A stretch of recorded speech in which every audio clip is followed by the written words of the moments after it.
On folio 19, Recto Fiore says, "Here begin the sword and dagger to play." So, what he's going to show us is ways for somebody armed with just a dagger to defeat someone armed with a sword.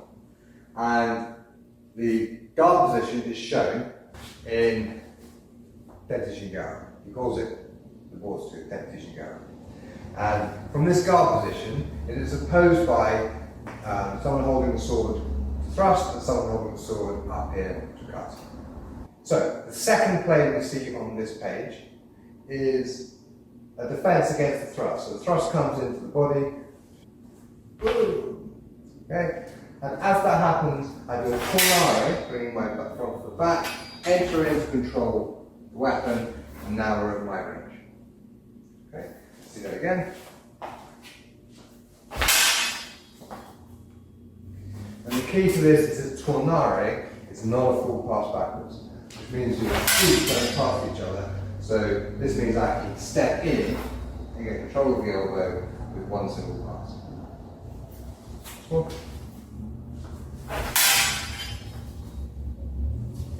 And it still gives me enough distance if I miss the parry to still have to take another step. I miss it and I have some hope of saving myself.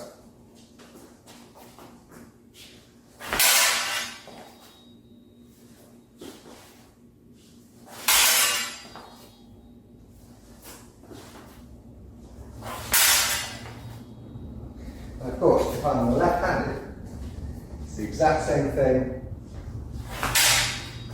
but I end up on the inside. If she's right-handed, I'm left-handed.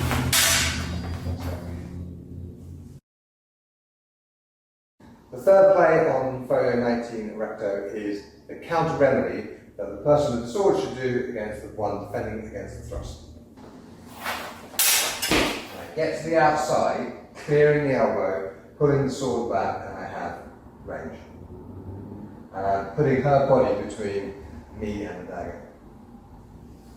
Ready?